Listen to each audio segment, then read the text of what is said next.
add the Secretary of Defense nominee, Peter Hegseth, the Fox News commentator as well, because this is someone who, weekend host, important distinction. This is someone who, is known to be a white supremacist, known to be an extremist, whose platform, whose book is basically about his opposition to the advancement of black officers to the top brass. Donald Trump's presidency was never going to be about lowering the cost of groceries, cutting the cost of eggs, making gas cheaper, investing in American infrastructure, or any pseudo-campaign promise that he made. Donald Trump's presidency was always going to be about the corruption of himself and those around him, and making sure Donald Trump could use all of his executive power to go after his political enemies for holding him accountable, not breaking the law like Donald Trump did and got off, but trying to hold him accountable. And that is exactly what we are seeing already. Before Donald Trump is even sworn, he promised to go after Liz Cheney, to go after Adam Kinzinger, Mark Milley, and Jack Smith. And now he is moving forward with those plans, but what he didn't expect is as much pushback as he is getting from those individuals, especially Liz Cheney, who just called Donald Trump out in a way that made him so upset that he melted down on Trump Social. And we are going to get into all of that. But before we do, if I could quickly ask you to leave a like on this video, and if you haven't already and you enjoy our channel, to hit that subscribe button. It goes a long way, and it really means the world to me. Now let's get into this reporting from Chris Hayes about Liz Cheney pushing back against Donald Trump, and then we'll check out his meltdown on Truth Social. If there was one thing Democrats and Donald Trump agreed on before the election, it was that Trump wanted to weaponize the government against his political foes. We're already getting a blueprint of how he might do that. Trump's toadies in the House just ginned up a criminal referral, basically spelling out how the FBI can use trumped-up charges to go after one of MAGA's most vocal critics, former Republican Congresswoman Liz Cheney. Trump received the message loud and clear, posting that Liz Cheney could be in a lot of trouble, effectively signaling that his choice for FBI Director Kash Patel, should he be confirmed, should target her come January. Democrats labeled Trump a threat to democracy during the presidential campaign. Remember that? We were all here. We all saw it. Trump won the election anyway, and now he's, guess what, acting like a threat to democracy, as they warned. And what I would say is Democrats can't just plug their ears and pretend it isn't happening now. Someone's going to say something, right? If Trump's FBI shows up at Liz Cheney's house to put her on a show trial. Sherilyn Ifill holds the Vernon Jordan Chair in Civil Rights at Howard University, where she's the founding director of the 14th Amendment Center for Law and Democracy. She previously served as the president and director counsel of the NAACP Legal Defense Fund, and she joins me now. Let's start on this, on the explicitness here of this these machinations. I mean, he pledged during the campaign. He said in an interview on NBC he thinks these people should be in jail. This was teed up by Republican allies in Congress. Now he's, he doesn't have to actually write a memo or call Kash Patel silently. Like, it's all there for all of us to see. Yeah, and he said in an interview that, I'm not going to tell them to do it, but I think they have to look into it, right? So we know what Trump's intentions are. And I think you hit the nail on the head earlier, Chris. Trump has not ceased to be a threat to democracy because he won the election, right? He is actually more of a threat. And I think I understand the difficulty that the Democrats are having figuring out how to go forward and how to navigate this landscape. It is difficult, but it is not going to be effectively navigated by pretending that Trump won an election and now we all come together and make things happen. It also won't work to pretend as though this is Trump's first term. Too much has happened since Trump's first term. January 6th happened, the January 6th hearings happened, but most importantly, the Supreme Court happened. And the Supreme Court told the country and told Donald Trump that nothing that he does while he is president, except for the most extreme activities on the outer edges of his executive power, can be criminally prosecuted. And most importantly and most frighteningly, they suggested that even anything he does with the Department of Justice, that he is essentially over the Department of Justice in very explicit ways.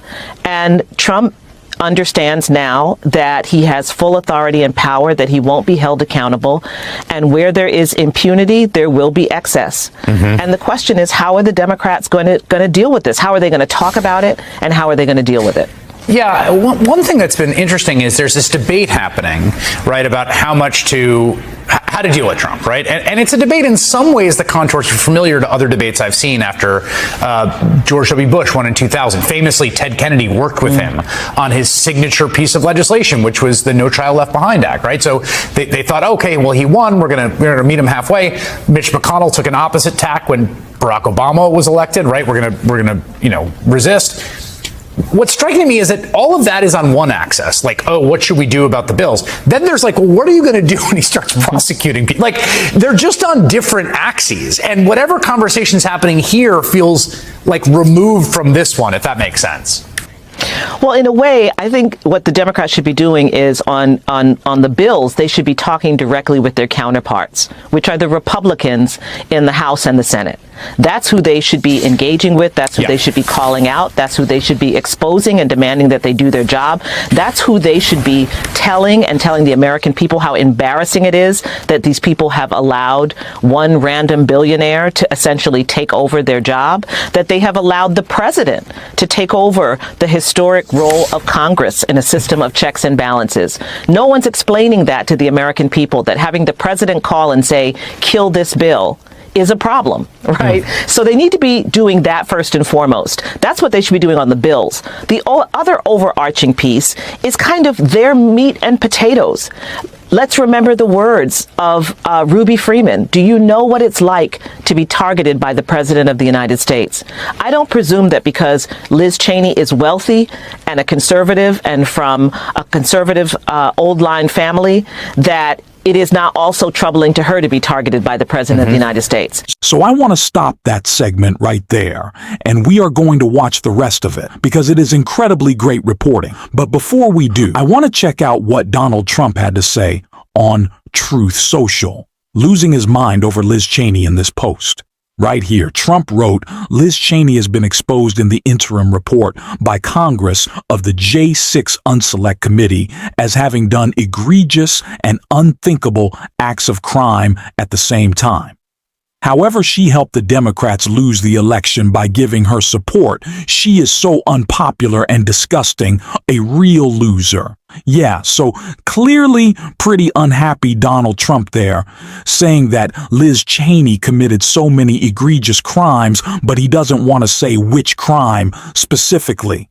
And although Donald Trump will use his executive power and his influence over the courts to try to get Liz Cheney obviously indicted, but then convicted, unless Donald Trump has a crime to point out, there is still some security in our belief that the courts will do their jobs and not convict someone who hasn't committed a crime like Liz Cheney did against Donald Trump. I don't know how she broke the law on the January 6th committee playing footage of the unlawful insurrection Donald Trump incited. But I guess he has 4 years to try to figure that out, and he hasn't done so since. But again, this is what we need to be talking about with regards to what Donald Trump is focused on.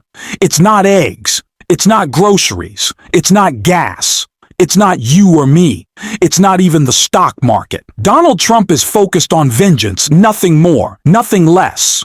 And thank God, those people he is going after are trying to hold him accountable, still as we can see more of in the rest of the segment. Trump wants to fire black generals and others who support diversity from the Department of Defense. These are not things that you can work with him on. So Trump is who Trump is.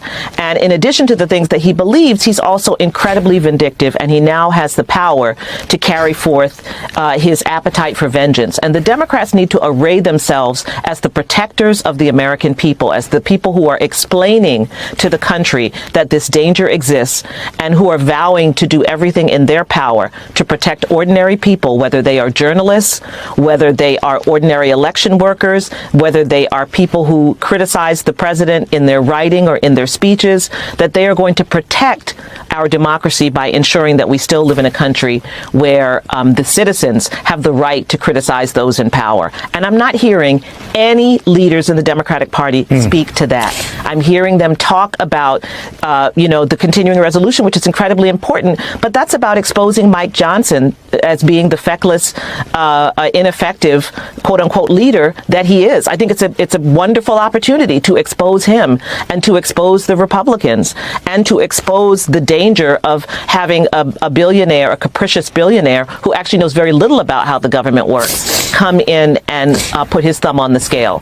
And I just would like to see the Democrats marshal what I think are these tools and this power that would give them the ability to talk directly to the American people. The Democrats' game right now is communication, and I'm not hearing the communication.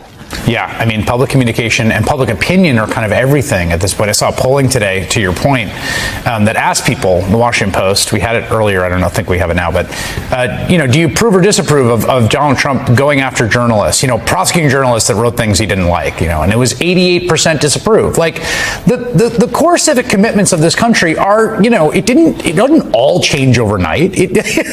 People don't like that. And someone's got to speak up for them. And I think you're right. About fear, particularly coming from, we should say, LDF, where you worked, which is a place that did its work under threats of physical violence constantly. Yes. And people did the work they had to do. People don't understand that. Yes, that civil rights organizations and others, everyone is frightened. There's nothing wrong with saying that you're afraid of retaliation and violence. There's nothing wrong with that. No. But we press through and we do the work anyway. Right. And it would be really great if the leadership of the opposition party would make clear that they stand with those who are nevertheless going to do their job as journalists, as lawyers, as activists, as ordinary citizens who have the right to speak truth to power. We need more people like Liz Cheney to be unafraid in opposing Donald Trump. And we need to make sure our messaging around their opposition is about how distracted he is from keeping his promises about lowering costs, which he just won't be able to do, one, because you can't, and two, because he doesn't know how. And so that's how we need to message. It can't just be about Donald Trump's attacks on Liz Cheney. We also have to make sure that in this argument, we're talking about what that is leading him not to do. It's focus on the things he said he would do, which of course relies. We know that people are now starting to learn, and we're going to talk about that every single day on the show. And if you want to support that, as always, you can hit that subscribe button. You can leave a like on this video. And if you're stuck around at the end, drop a blue heart in the comments. And until next time, I'll see you soon.